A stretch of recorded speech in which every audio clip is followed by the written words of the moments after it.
Halo, selamat pagi. Assalamualaikum. Kembali dengan saya Bang Jaja dari tipspajak.com dan Tips Pajak Media. Dalam video ini kita akan membahas mengenai cara lapor SPT tahunan untuk notaris. Jadi step by step lapor SPT tahunan untuk notaris, dan kita telah masuk di video kedua. Video kedua ini akan membahas langkah pertama, yaitu membuat daftar sumber penghasilan. Oke. Jadi kita flashback. Telah kami sampaikan di video pertama bahwa ada 4 langkah yang telah disusun oleh Tips Pajak Media ini untuk memudahkan para notaris menyusun SPT tahunannya. Yaitu ada 4 langkah. Yang pertama adalah membuat daftar sumber penghasilan, kedua adalah siapkan daftar bukti potong, ketiga siapkan daftar harta dan utang, dan keempat adalah isi SPT-nya ya. Jadi ada berapa? Ada 4 langkah.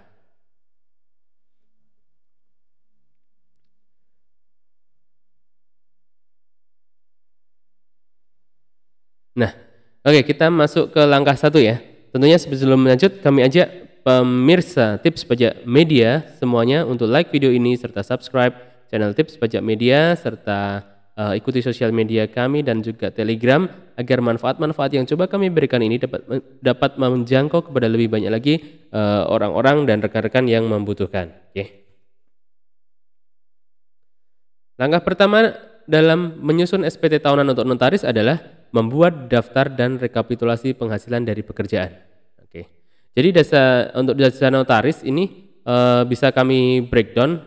Ada 5 jenis penghasilannya ya. Yang pertama adalah penghasilan dari kegiatan utama, yaitu jasa notaris, kegiatan dari jasa notaris. Yang kedua adalah penghasilan dari kegiatan usahanya. Misal di situ tertulis apotek dan klinik. Misal notaris memiliki toko, memiliki dan lain-lain, memiliki usaha lain-lain ya.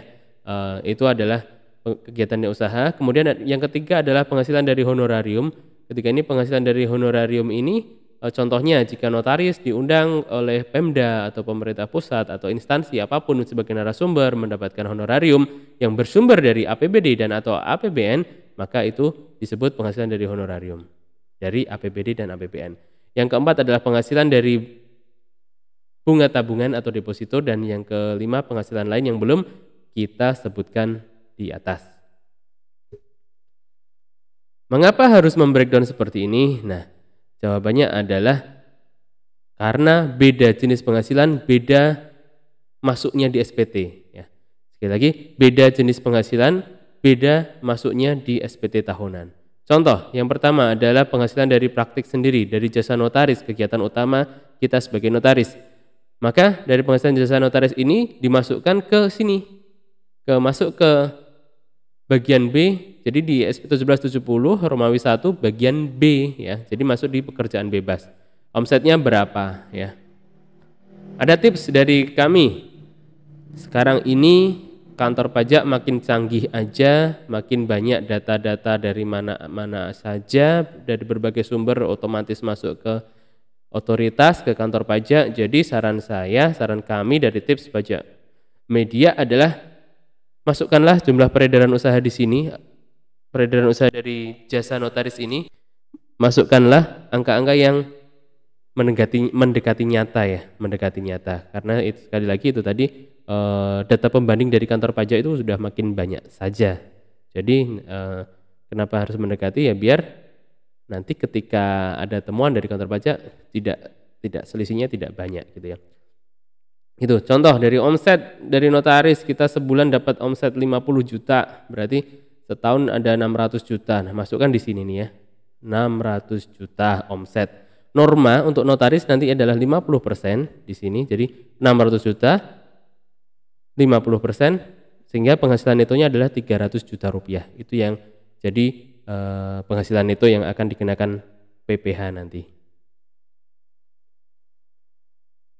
Berikutnya, jenis usaha yang kedua adalah jika kita notaris memiliki usaha ya, kegiatan usaha, misal toko, misal toko atau apotek, klinik, ini mungkin ya, atau usaha apapun, perdagangan ya. Jika omsetnya di bawah 4,8 miliar per tahun, itu disebut dengan penghasilan PP23 ya, untuk PPUMKM disebutnya seperti itu. Jadi jika angkanya 4,8 miliar dalam setahun, maka silakan dimasukkan di sini 1773 bagian A nomor 16 ya. Silakan dimasukkan di situ. Berapa pajaknya? Di sini adalah DPP-nya. DPP-nya adalah omset kotor ya, omset kotor. Lalu nih di sini PPh-nya adalah 0,5% dari omset. Jadi ini telah dikenakan PPh final, jadi nanti tidak diperhitungkan lagi di halaman induk yang kurang bayar tahunannya, tidak diperhitungkan lagi. Berikutnya, misal kita sebagai notaris dapat penghasilan dari pemerintah, honorarium dari pemerintah. Nah, ini masukkanlah di sini ya. 1773 bagian A nomor 6. Telah dikenakan PPh bersifat final, honorarium atas beban APBN atau APBD.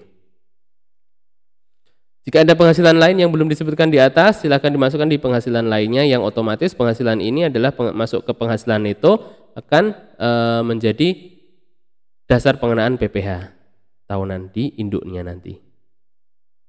Seperti itu adalah langkah pertama.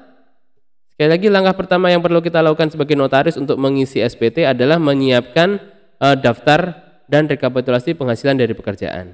Ya, oke, selamat menyiapkan, dan kita akan menuju ke video berikutnya mengenai langkah kedua. Jika masih ada pertanyaan mengenai langkah pertama ini, silahkan tuliskan di kolom komentar di bawah. Oke. Sekali lagi, langkah pertama adalah membuat daftar rekapitulasi penghasilan dari pekerjaan. Kenapa ini perlu dibuat? Karena beda sumber penghasilan, beda perlakuan pajaknya. Sekian, salam sukses dalam salam sehat dari tipspajak.com dan Tips Pajak Media.